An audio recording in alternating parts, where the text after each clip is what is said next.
ప్రేక్షకులకి నమస్కారం.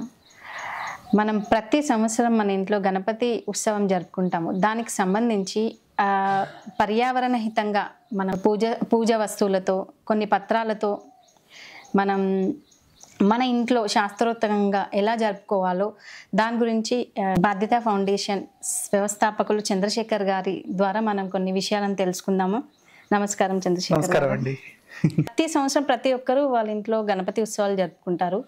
అది పర్యావరణానికి హితంగా ఎట్లా అంటే ఇట్లా కెమికల్స్ వాడకుండా మన రైతులు మన ఊళ్ళల్లో పండించే వాటికి సంబంధించిన ఈ పత్రాలు అండ్ పూజ వస్తువుల గురించి మాకు కొన్ని వివరాలు మీరు చెప్తారని నేను ఆశిస్తున్నాను. చాలా సంతోషం అండి.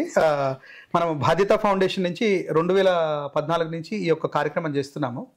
ఈ 2014 నుంచి మనం ఎందుకు చేయాల్సి వచ్చిందని చెప్పేసి అంటే ఈ యొక్క మనము బాధ్యత ఫౌండేషన్ ఈ వినాయక చవితికి చేసేటువంటి పండుగ యొక్క ట్యాగ్ లైన్ ఏదైతే ఉందో ఈ యొక్క వినాయక చవితి పండుగ పైసలకి ఈ వినాయక చవితి పండుగ పైసలు పల్లెకిద్దాం, ఈ పండుగ రోజు పుణ్యం చేద్దాం అనే ఒక ట్యాగ్ లైన్తో మేము ముందుకు వెళ్తున్నాము. దీంట్లో భాగంగా ఏంటని చెప్పేసి అంటే పట్టణాలలో ఉన్నటువంటి మనందరి యొక్క ఈ పండుగ యొక్క డబ్బులు ఏవైతే ఉన్నాయో మన యొక్క పల్లెలకు చేరాలి. ఆ తర్వాత ఆ పల్లెల్లో ఉన్న ఏదైతే డబ్బులు ఉన్నాయో ఆ పల్లెల్లోనే కేవలం ఖర్చు అయితే కనుక మన భారతదేశం యొక్క ఆర్థిక వ్యవస్థ సుభిష్టంగా ఉంటుందని చెప్పేసి మా అభిప్రాయము. దాంట్లో భాగంగా ఏం చేస్తున్నాం అని చెప్పేసి అంటే ఈ యొక్క పండుగకు కావాల్సినటువంటి మన వినాయక చవితి పండుగ కావాల్సినటువంటి వస్తువులు, పూజా వస్తువులు, తర్వాత పత్రి, ఆ తర్వాత వినాయకుడి విగ్రహము, ఈ వస్తువులన్నీ కలిపి 33 రకాల వస్తువుల్ని మనము పల్లెల నుంచి సేకరించేసి పట్టణాల్లో ఉన్న వాళ్ళకి ఒక మొత్తం కిట్ లాగా తయారు చేసేసి ఈ 33 వస్తువుల కిట్ని 799 రూపాయలకు మనం అందిస్తున్నామండి. దీంట్లో ఉన్న ప్రత్యేకతలు ఏంటని చెప్పేసి అంటే మనకి ఆ పండుగ రోజు మనం ఏదైతే ఉన్నదో పర్యావరణ హితంగా చేసుకోవాలి ఆ యొక్క వినాయక చవితి పండుగని. దాంతో పాటుగా మన యొక్క వినాయక చవితి పండుగ ఏదైతే ఉందో సాంప్రదాయబద్ధంగా ఆచార వ్యవహారాల ప్రకారం 100% చేసుకోవాలి. అందువల్ల ఏంటని చెప్పేసి అంటే ఈ పండగకు సంబంధించినటువంటి మట్టి గణపతిని ఏదైతే ఉన్నదో గంగానది నుంచి మనము మట్టి తెప్పిస్తున్నామండి. ఆ గంగానది నుంచి మట్టి తెప్పించేసేసి ఇక్కడ మన గ్రామాల్లో ఉన్నటువంటి కుమ్మరి చేతి వృత్తుల వాళ్ళతో చేయిస్తున్నాం. తర్వాత మనకి ఆ పండగలో మనకి పూజా వస్తువులు కావాలి. మనకేంటంటే గణపతి తయారు చేయడానికి ముందస్తుగా పసుపు గణపతి తయారు చేస్తాం పూజలు. ఆ పసుపు గణపతి తయారు చేసినటువంటి పసుపు ఏదైతే ఉన్నదో మన గో ఆధారిత రైతులతో పండించి మనకి అందిస్తున్నామండి. ఆ తర్వాత మన కుంకుమ అనేది ప్రతి ఒక్క పూజలో అవసరమయ్యే వస్తువే కాబట్టి ఏంటని చెప్పేసి అంటే కుంకుమ పసుపు కొమ్ములతోటి మనము కుంకుమ కొట్టించేసేసి ఆ కుంకుమని ఈ యొక్క పూజలో వాడటానికి మనము చేస్తున్నాము. తర్వాత మూడవది అతి ముఖ్యమైనది ఏదైతే ఉన్నదో మళ్ళీ అక్షతలు, క్షతముగా అన్నటువంటిది అక్షతలు అని చెప్పేసి అంటాం. ఈ అక్షతలు ఏవైతే ఉన్నాయో చాలా చాలా ముఖ్యమైనటువంటి ఈ వినాయక చవితి పండుగలో. ఎందుకని చెప్పేసి అంటే ఆ యొక్క అక్షతలు ఏవైతే ఉన్నాయో మనము పూజానంతరం గనక దేవుడికి పూజ చేసేసి తలపైన వేసుకున్న వారికి నీలాపరిందలు రావు అని చెప్పేసి మన పూజా పుస్తకంలో ఉంటుంది. దానికి అనుగుణంగా ఏదైతే ఉన్నదో మనకి ఈ యొక్క అక్షతలు ఏవైతే ఉన్నాయో గో ఆధారితంగా పండించినటువంటి దేశీ వరి బియ్యాన్ని మన పల్లెల్లో పండించిన గో ఆధారితంగా పండించిన దేశీ వరి బియ్యాన్ని మనము పసుపు ఆ తర్వాత మన యొక్క నెయ్యి రాసేసి అక్షతలుగా తయారు చేసేసి ఈ కిట్లో ఇస్తున్నామండి. అంతేకాకుండా మరి అందరికీ ఇష్టమైనది ఏంటని చెప్పేసి అంటే ఏదైనా పండగ అని చెప్పేసి అంటే ప్రసాదం. ఆ ప్రసాదం ఏదైతే ఉందో గో ఆధారిత ప్రసాదం. అంటే అన్నిటికంటే ఎన్ని ప్రసాదాలు ఉన్నా సరే అన్నిటికంటే దేవుడికి నచ్చేది ఏంటంటే మహానైవేద్యం అంటారు. మహానైవేద్యం ఏంటని చెప్పేసి అంటే వడపప్పు బెల్లం. ఈ యొక్క వడపప్పు బెల్లానికి కావాల్సినటువంటి వడపప్పు అని చెప్పేసి అంటే శనగపప్పుని మనము గో ఆధారితంగా పండించిన శనగపప్పు, అంతేకాకుండా మన యొక్క రైతులు పండించినటువంటి ఈ యొక్క చెరుకుని ఆడిచ్చేసి చక్కగా మనము అంటే ఆడిచ్చి అంటే ఇన్ ద సెన్స్ వండి బెల్లం తయారు చేసాం. అది చెరుకు బెల్లము ఈ వడపప్పును అందిస్తున్నాం. ఇట్లా పూజ కావాల్సిన వస్తువులన్నీ కూడా మన పల్లెల్లో ఉన్నటువంటి ప్రకృతి వ్యవసాయదారులు, తర్వాత గో ఆధారిత వ్యవసాయదారులు పండించినటువంటి ఈ యొక్క పదార్థాలు వాడి ఈ యొక్క వాళ్ళ యొక్క వైబ్రేషన్స్ అన్నీ మీకు చక్కగా ఉండాలని ఆశీస్సులతోటి ఆ స్వామివారి ఆశీస్సులు మీకు మంచిగా చక్కగా ఉండాలనే ఉద్దేశంతో ఆ యొక్క పల్లెల నుంచి పట్టణానికి ఈ యొక్క బాధ్యత ఫౌండేషన్ చేర్చే ప్రయత్నం చేస్తున్నాం. దీంట్లో భాగంగా ఏందని చెప్పేసి అంటే మనందరికీ కూడా అత్యంత విలువైందని చెప్పేసి అంటే ఈ యొక్క భాద్రపద మాసంలో వర్ష ఋతువులో మనకి ఈ యొక్క వినాయక చవితి పండుగ వస్తుంది. ఈ వినాయక చవితి పండుగ అనేది ప్రకృతి పండుగ. అంటే ప్రకృతిని పరిరక్షణ కోసం చేసినటువంటి పండగ మాత్రమే వినాయక చవితి. అంతే తప్ప ఈ ప్రకృతి పరిరక్షణ చేయాలి అని చెప్పేసి బయట నుంచి చెప్పేది ఏదైతే ఉందో అది చేయాల్సిన అవసరం లేదు. మనకేంటంటే మన మహర్షులు, మన పూర్వీకులు అందరూ కూడా ఈ భాద్రపద మాసంలో వర్ష ఋతువులో వచ్చేటువంటి వినాయక చవితి రోజు మనకు శుభం కలగాలి, తద్వారా మనకి ఆరోగ్యం కలగాలి, మనకు ఆయుష్ పెరగాలి అనే ఉద్దేశంతో ఈ యొక్క పండుగను మనకు డిజైన్ చేశారు. కాబట్టి ఏంటని చెప్పేసి అంటే మన యొక్క శాస్త్రోక్తంగా సాంప్రదాయబద్ధంగా కనుక ఈ యొక్క వినాయక చవితి జరుపుకుంటే ఈ యొక్క ప్రయోజనాలన్నీ కూడా ఆరోగ్య ప్రయోజనాలు, తర్వాత మన యొక్క ఆయుష్ పెరిగి ఈ యొక్క ప్రయోజనాలు కూడా మనకు కొనగూరుతాయి. కాబట్టి ఏంటని చెప్పేసి మనం సాంప్రదాయబద్ధంగా చేసుకుంటే సరిపోతుంది. ఈ సాంప్రదాయబద్ధంగా చేసుకునే ప్రయత్నంలో మనకి ఏంటని చెప్పేసి అంటే ఈ మట్టి బొమ్మను ఏదైతే ఉందో వినాయకుడి మట్టి బొమ్మని మనం 21 రకాల పత్రాలతో పూజించాలి. మనకి కొన్ని లక్షల రకాల చెట్లు ఉన్నాయి, కానీ ఈ లక్షల రకాల చెట్లలో కేవలము 21 రకాల పత్రాలు మాత్రమే సూచించారు. ఎందుకు అని చెప్పేసి అంటే దాంట్లో కూడా ఒక శాస్త్రీయత ఉంది, దాంట్లో కూడా ఒక సైన్స్ ఉంది. ఏంది అని చెప్పేసి అంటే ఈ 21 రకాల పత్రాలు, పూజా పత్రాలు మనం ఏదైతే వాడుతున్నామో దాన్ని ఏకవింశతి పత్ర పూజ అని అంటారనమాట. ఏకవింశతి, ఏక అంటే 1, వింశతి అంటే 20. 21 రకాల పత్ర పూజతో మనము భగవంతుడికి, వినాయకునికి మనం పూజ చేయాలి. ఏంది చెప్పేసి అంటే 21 రకాల పత్రాలకి 21 రకాల మంత్రాలు ఉంటాయి. ఓం గణేశాయ నమః అని చెప్పేసి అంటే ఒక్కొక్క మంత్రానికి ఒక్కొక్క పత్రం సమర్పించాల్సి వస్తుంది మనం. అయితే ఆ యొక్క మంత్రానికి ఆ పత్రం సమర్పించే అవకాశం ఏదైతే ఉన్నదో ఏకవింశతి పత్ర పూజలో ఈ 21 రకాల పత్రాలకి పూర్తి 21 రకాల మంత్రాలలో 21 రకాల మంత్రాలు చదివేటప్పుడు 21 రకాల పత్రాలు సమర్పించే అవకాశం మనకి ఎవ్వరికి ఎప్పుడు రాలేదు. కానీ మొట్టమొదటిసారిగా పూర్తి పత్రాలని 21 రకాల మంత్రాలకు అనుగుణంగా సమర్పించే అవకాశం ఈ బాధ్యత ఫౌండేషన్ మనకు అందిస్తుంది. దీని ద్వారా ఏదైతే ఉన్నదో పిల్లలకి చక్కటి యొక్క మనకేందని చెప్పేసి అంటే దాని యొక్క విలువలు, తర్వాత ఆరోగ్య విలువలు ఇవన్నీ అందుతాయి. చంద్రశేఖర్ గారు, ఇప్పుడు మీరు ఈ పూజా సామాగ్రిలో మీరు అందజేస్తున్న 21 పత్రాలు మీరు ఎక్కడి నుంచి సేకరిస్తారు? ఈ పూజ గురించి ప్లస్ మనకు బజార్లో దొరికే పత్రాలు వాటికి వీటికి వ్యత్యాసం ఏంటి? చాలా చక్కటి ప్రశ్న వేశారండి. ఎందుకని చెప్పేసి అంటే బజార్లో దొరికే వస్తువులు ఏవైతే ఉన్నాయో మనకి పత్రి ఏదైతే ఉన్నదో అది పరిపూర్ణమైనటువంటి పత్రి కాదు. మనం ఏంటంటే ఏకవింశతి పత్ర పూజ చేసేటప్పుడు ఏదైతే ఉందో ఏకవింశతి పత్ర పూజలో 21 రకాల మంత్రాలు ఉంటాయి స్వామివారికి. 21 రకాల మంత్రాలు చదివినప్పుడు 21 రకాల మంత్రాలకి 21 రకాల పత్రాలు సమర్పించాలి. కొన్ని లక్షల రకాల చెట్లు ఉన్నా సరే మనకేందని చెప్పేసి అంటే కేవలము ఒక 21 రకాల ఆకుల యొక్క ప్రస్తావన, పత్రాల యొక్క ప్రస్తావన మాత్రమే చేశారు. ఎందుకంటే ఈ 21 రకాల పత్రాలు పూర్తిగా వాడాల్సినవి ఏవైతే ఉన్నాయో అవన్నీ ఔషధి పత్రాలు.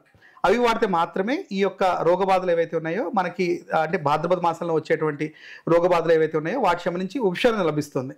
ఏ విధంగా అని చెప్పేసి అంటే మనకి ఈ 21 రకాల పత్రాలు మనకి పూజా వస్తువులు, పూజా పత్రాలు ఏవైతే ఉన్నాయో మనకి అంటే పూజలో సూచించిన పత్రాలు ఏవైతే ఉన్నాయో ఆ 21 రకాల పత్రాల కలయిక ఏదైతే ఉన్నదో వచ్చేటువంటి కెమికల్ రియాక్షన్ ఏదైతే ఉన్నదో ఇంటిని, గాలిని పూర్తిగా శుద్ధి చేస్తుంది. తద్వారా మనకి చక్కటి ఆరోగ్యం వస్తుంది అనమాట. ఆ తర్వాత అనంతరం ఏదైతే ఉన్నదో ఈ 21 రకాల పత్రాలని, పూజా వస్తువులు అన్నింటినీ కూడా మళ్ళీ నీటిలో నిమజ్జనం చేయమని చెప్పారు మన పెద్దలు. మనకి మళ్ళీ ఎక్కడ కూడా అంటే నీటిలో మాత్రమే నిమజ్జనం చేయమని చెప్పారు. ఆ విధంగా ఏంటని చెప్పేసి అంటే ఇది అన్ని ఔషధి పత్రాలు కదా, మన ఇంట్లో గాలిని శుభ్రపరిచింది, తద్వారా మనకు ఆరోగ్యాన్ని ఇచ్చింది. మళ్ళీ తిరిగి ఏంటని చెప్పేసి అంటే జలంలో నిమజ్జనం చేస్తున్నాం కాబట్టి ఆ జలం కూడా శుద్ధి అయ్యి మనకి జీవకోటికి కావాల్సినటువంటి శుద్ధమైన నీరు మరి యొక్క సంవత్సరం వరకు లభిస్తుంది. మరి ఎందుకు చేయాలి నీళ్ళలో మాత్రమే అని చెప్పేసి అంటే మన యొక్క మానవుడికి ఏమైనా సరే రోగబాధలు వస్తే వైద్యుడి దగ్గరికి వెళ్ళి చూపించుకునే అవకాశం ఉంది. మనకి ఈ నీటిపైన ఆధారపడి జీవించే జంతువులు ఏవైతే ఉన్నాయో, పక్షులు ఏవైతే ఉన్నాయో, జలచరాశులు ఏవైతే ఉన్నాయో వాళ్ళు డాక్టర్ దగ్గరికి వెళ్ళవు ఖచ్చితంగా. కాబట్టి ఏంటని చెప్పేసి అంటే మానవుడు ఈ ప్రకృతిలో మొత్తాన్ని అందరికీ కూడా ఒక పెద్దన్న పాత్ర వహిస్తున్నాడు. కాబట్టి ఏంటని చెప్పేసి అంటే ఈ యొక్క 21 రకాల పత్రాలతో కూడినటువంటి ఈ యొక్క దాన్ని మన నీళ్ళలో నిమజ్జనం చేయడం ద్వారా ఆ యొక్క నీరు శుద్ధి జరిగి మన జీవకోటికి అందరికి కావాల్సినటువంటి చక్కటి నీరు లభ్యం అవుతుంది. అంతేకాకుండా ఈ యొక్క వర్ష ఋతువు వచ్చేసరికి కూడా చెరువులు, కుంటలు, వాగులు అన్నీ కూడా ఒక కొత్త నీరుతో చేరి ఉంటాయి. కాబట్టి ఆ కొత్త నీరులో ఉన్నటువంటి చెడు బ్యాక్టీరియా ఏదైతే ఉన్నదో ఈ 21 రకాల పత్రాలు వాడటం ద్వారా నీరు మొత్తం శుద్ధి అవుతుంది. చంద్రశేఖర్ గారు, ఇప్పుడు గణపతి పండుగ రోజు బజార్లో దొరికే వస్తువులు ఉంటాయి, పూజ సామాగ్రి అవన్నీ. ఇప్పుడు మీరు ఇచ్చే పూజ సామాగ్రికి ఏంటి ప్రత్యేకత? ఓకే, ఇది కూడా చాలా చక్కటి ప్రశ్న అండి. చాలామంది ఏంటని చెప్పేసి అంటే మన కిట్లో అంటే పసుపు, కుంకుమ, అక్షతలు, తర్వాత ఈ వడపప్పు, బెల్లము, తర్వాత వేరే వేరే జంజము ఇవన్నీ ఇస్తున్నాము. ఇవన్నీ మా దగ్గర ఉండేవి కదండి అని చెప్పేసి అంటుంటారు అనమాట. మనం దీంట్లో ప్రత్యేకించి చెప్పిన విధంగా ఈ యొక్క వస్తువులన్నీ కూడా మనం ఏంటంటే ఈ పండగ వస్తువులన్నీ కూడా మనం పల్లెల నుంచి సోర్స్ చేస్తున్నాం.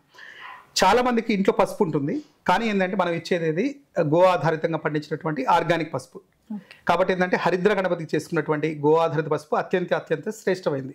తర్వాత చాలా మందికి మన ఇంట్లో కుంకుమ ఉంటుంది, కానీ మనం ఇచ్చే కుంకుమ ఏదైతే ఉన్నదో ఈ యొక్క పల్లెల నుంచి సేకరించినటువంటి ఈ యొక్క గో ఆధారితంగా సేకరించినటువంటి మన పసుపు కొమ్ములు ఏవైతే ఉన్నాయో వాటిని దంచి కుంకుమగా చేర్చింది అనమాట. ఈ పసుపు ఆధారితంగా చేసినటువంటి కుంకుమ ఎవరి దగ్గర దాదాపుగా ఉండదు.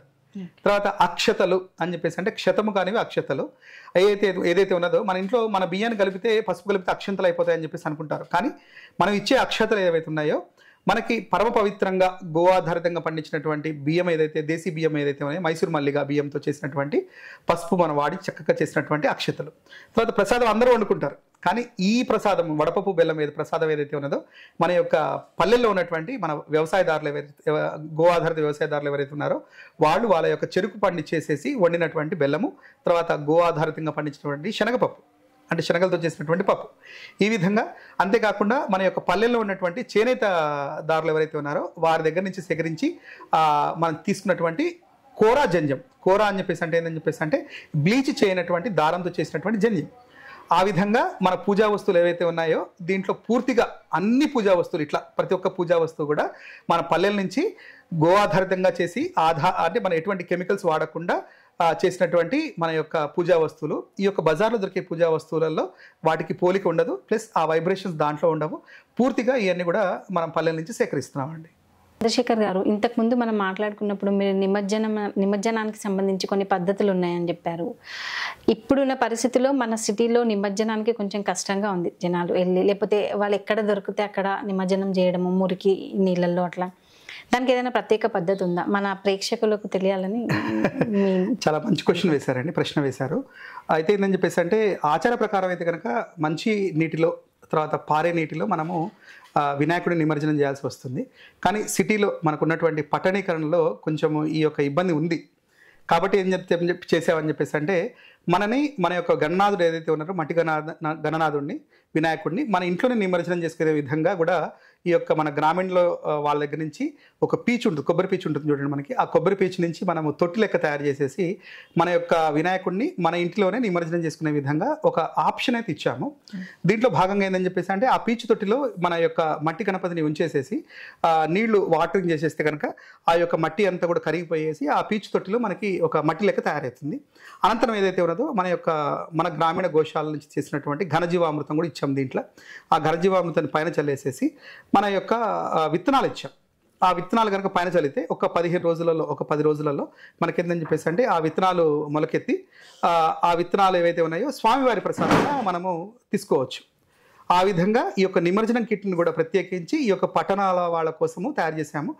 మీ యొక్క మట్టి గణపతి ఏదైతే ఉన్నారో కరిగి మళ్ళీ తర్వాత తద్వారా ఈ విత్తనాలు వేయటం ద్వారా మళ్ళీ ప్రసాదంగా మళ్ళీ ఇంకోసారి తీసుకునే విధంగా ఈ యొక్క విధానం ద్వారా మనము నిమజ్జనం చేస్తున్నాము. ఇది ఒక చక్కటి విధానంగా మేము ఈ యొక్క కొత్త విధానాన్ని గత 3 సంవత్సరాల నుంచి పరిచయం చేశాము.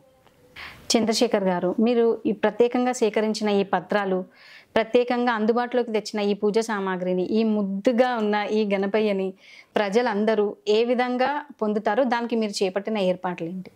మంచి ప్రశ్న అండి. అంటే మనము వీటన్నిటిని సేకరించడం ఒక ఎత్తు, ఈ అన్నిటిని జనాలకి అభిరుచి ఆసక్తి ఉన్న వాళ్ళకి అందించడం కూడా ఒక ఎత్తు. దాంట్లో భాగంగా బాధ్యత ఫౌండేషన్ కింద చెప్పేసి అంటే దేశవ్యాప్తంగా వాలంటీర్స్ ఉన్నారండి. గత 12 ఏళ్ళుగా మనం చేస్తున్నాం కాబట్టి దేశవ్యాప్తంగా వాలంటీర్స్ ఉన్నారు. ఈ యొక్క మన కిట్ అనేది అబ్రాడ్లో కూడా లభ్యమవుతుంది, సింగపూర్లో కూడా. అయితే మన భారతదేశంలో సుమారుగా 90 లొకేషన్స్లో మనము అందుబాటులో ఉంచామండి. అంటే హైదరాబాద్లో 60 లొకేషన్స్, ఆ తర్వాత ఆంధ్రప్రదేశ్లో ఒక 14 లొకేషన్స్, తర్వాత తెలంగాణలో ఒక 12 లొకేషన్స్, ఆ తర్వాత మళ్ళీ కర్ణాటకలో, తర్వాత మహారాష్ట్రలో, ఈ విధంగా వివిధ ప్రాంతాలలో మొత్తం 90 లొకేషన్స్ అందుబాటులో ఉన్నాయి. ఈ 90 లొకేషన్స్ మన యొక్క వివరాలు ఏంటి అని చెప్పేసి చెప్పడం కష్టం, కానీ మనం ganeshpujakit.com అని చెప్పేసి మీరు కొడితే కనుక ఆ యొక్క వెబ్సైట్లో మీకు బుకింగ్ లొకేషన్స్ అని ఉంటాయి. ఆ బుకింగ్ లొకేషన్స్ మీరు క్లిక్ చేస్తే కనుక ఈ 90 లొకేషన్స్లో ఎక్కడెక్కడ మీరు దగ్గరలో ఉన్నారో ఆ 90 లొకేషన్స్లో మీరు కావాల్సిన లొకేషన్ పైన క్లిక్ చేస్తే అక్కడికి ఆటోమేటిక్గా డైల్ వెళ్ళిపోతుందండి. వారి ఆ లొకేషన్ డైల్ వెళ్ళిపోతుంది. సో వారితోటి మీరు సంప్రదించి అక్కడే ఆ యొక్క ఫోన్ నెంబర్కి వెళ్ళిపోతుంది డైరెక్ట్గా. ఆ ఫోన్ నెంబర్లో వారితోనే సంప్రదించేసేసి వారి దగ్గరే బుక్ చేసుకోవాలి. ఆ తర్వాత గణపతి పండగ ఏదైతే ఉన్నదో దాని ముందస్తు రోజు ఏదైతే ఉన్నదో సాయంత్రం 4 గంటల తర్వాత మీ యొక్క కిట్ని అక్కడి నుంచి డెలివరీ తీసుకోవచ్చు. ఈ విధంగా మన యొక్క హైదరాబాద్లో 60 లొకేషన్స్లో, తర్వాత ఆంధ్రప్రదేశ్లో, తర్వాత తెలంగాణలో, మహారాష్ట్రలో, ఆ తర్వాత కర్ణాటకలో వివిధ ప్రాంతాలలో మన యొక్క బాధ్యత ఫౌండేషన్ వాలంటీర్స్ ద్వారా మనం ఈ యొక్క కిట్ని అందుబాటులో ఉంచామండి. చంద్రశేఖర్ గారు, ఇంత సాంప్రదాయబద్ధమైన ఈ కిట్ని మాకు అందజేస్తున్నారు. దీని ద్వారా ఇక్కడ నుంచి డబ్బులు పల్లెల్లోకి వెళ్తున్నందుకు మీకు బాధ్యత ఫౌండేషన్ వారికి మా తరఫున ధన్యవాదాలు. చాలా సంతోషం అండి. మీరు కూడా చక్కటి సమయం ఇచ్చి ఇక్కడ దాకా వచ్చి ఈ యొక్క విషయాలన్నింటినీ జనాలకు చేరవేసినందుకు కూడా మాకు కూడా మా తరఫు నుంచి కూడా మీకు కూడా ధన్యవాదాలండి. నమస్కారం. నమస్కారం.